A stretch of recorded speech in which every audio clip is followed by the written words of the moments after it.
Assalamualaikum warahmatullahi wabarakatuh. Alhamdulillah.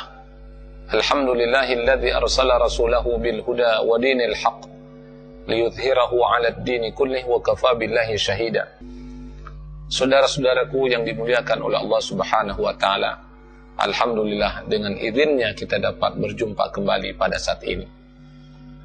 Pada pertemuan kali ini saya ingin menegaskan, menyampaikan kepada kita semua tentang tanggung jawab kita terhadap Masjidil Aqsa. Masjidil Aqsa bukan sembarang masjid. Walaupun di lingkungan kita ada masjid, di perumahan kita ada masjid, di negeri kita ada masjid, tapi ketahuilah, Masjidil Aqsa bukan sembarang masjid. Masjidil Aqsa adalah masjid yang memiliki kemuliaan. Di antara kemuliaan itu adalah masjid yang namanya ada di dalam Al-Quranul Karim dan Allah abadikan. Di dalam surat Al-Isra ayat pertama, sebagaimana yang saya sampaikan dalam mukadimah tadi. Subhanalladzi asra bi'abdihi laylan minal masjidil haram ilal masjidil aqsa. Ilal masjidil aqsa. Sampai sekarang nama Masjidil Aqsa masih dapat kita lihat dalam Al-Quranul Karim. Masih dapat kita baca. Masih ada di dalam Al-Quranul Karim. Inilah salah satu kemuliaan Masjidil Aqsa. Allah abadikan untuk jadi perhatian kaum muslimin seluruh dunia, untuk menjadi perhatian siapapun yang membaca Al-Quranul Karim, untuk tidak menyia-nyiakan Masjidil Aqsa, untuk tidak melupakan Masjidil Aqsa. Maka sungguh aneh kalau ada seorang mengaku muslim, beriman kepada Allah, beriman kepada kitabullah, dia yakin dengan Al-Quranul Karim, dia baca Al-Quranul Karim, tapi tidak memiliki kepedulian terhadap Masjidil Aqsa. Bahkan dia tidak tahu menahu bagaimana kondisi Masjidil Aqsa saat ini dalam keadaan terancam akibat keinginan Zionis Israel untuk menghancurkannya. Saya perlu sampaikan kepada Anda semua, Masjidil Aqsa saat ini dalam proses penghancuran oleh Zionis Israel. Pondasinya digali sedemikian rupa. Karena mereka sudah memiliki keinginan penuh untuk menghancurkan Masjidil Aqsa dan mengganti dengan sinagog Yahudi. Mereka sudah buat maketnya, mereka sudah buat gambarnya. Bahkan peralatan-peralatan yang terkait dengan prosesi pendirian sinagog Yahudi mereka sudah siapkan. Sekarang bagaimana sikap kita terhadap Masjidil Aqsa? Bagaimana tanggung jawab kita? Tanggung jawab kita kepada Masjidil Aqsa jelas, kita harus membela Masjidil Aqsa. Jangan sampai dihancurkan oleh Zionis Israel, jangan sampai diratakan oleh Zionis Israel. Mungkin ada pertanyaan, tidak mungkin.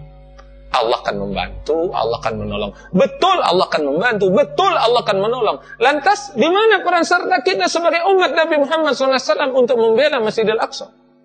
Bukankah kita masih hidup? Lain halnya kalau kita sudah berkalang tanah, lain halnya kalau kita sudah meninggal dunia. Kita tidak memiliki tanggung jawab lagi terhadap Masjidil Aqsa, karena kita sudah sibuk dengan urusan di alam barzakh.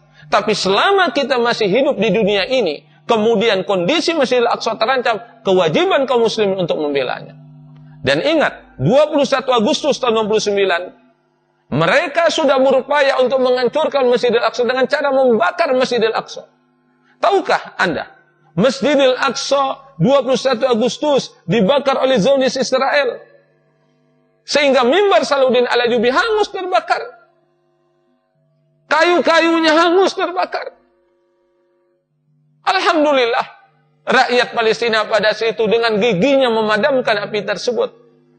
Walaupun memang membutuhkan waktu yang sangat lama. Berjam-jam baru api itu dapat dipadamkan. Tapi apakah kita akan membiarkan itu terulang kembali di zaman kita? Jawabannya tidak.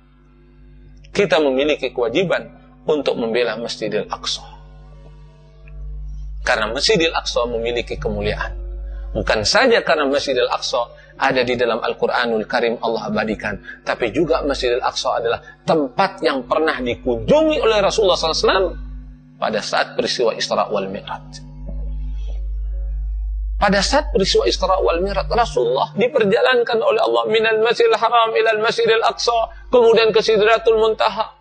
Kenapa Allah singgahkan ke Masjidil Aqsa? Agar jadi perhatian bagi umat Islam, pengikut Rasulullah SAW terhadap Masjidil Aqsa. Jangan lupa dengan Masjidil Aqsa, jangan lalai dengan Masjidil Aqsa.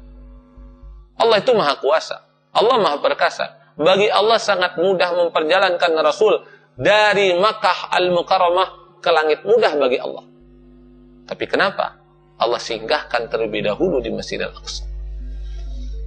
Karena Masjidil Aqsa harus menjadi perhatian kaum muslimin, termasuk kita semua, termasuk umat manusia.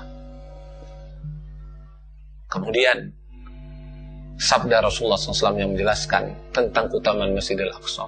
Siapa yang melakukan sholat di Masjidil Aqsa, nilainya 500 kali dibandingkan masjid yang lainnya.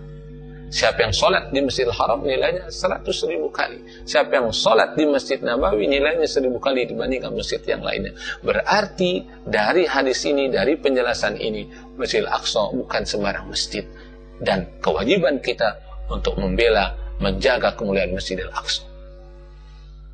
Dan apabila ada saudara-saudara kita di Palestina yang membela, mempertahankan Masjidil Aqsa, kewajiban kita mendoakan mereka.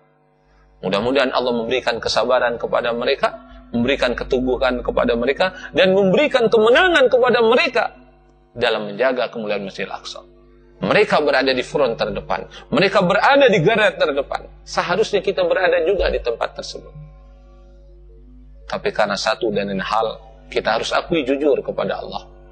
Kita memiliki keterbatasan, kita bertobat, kita minta ampun kepada Allah, dan kita doakan saudara-saudara kita yang berada di front terdepan, yang berada di bumi Palestina, mempertahankan kemuliaan Masjidil Aqsa.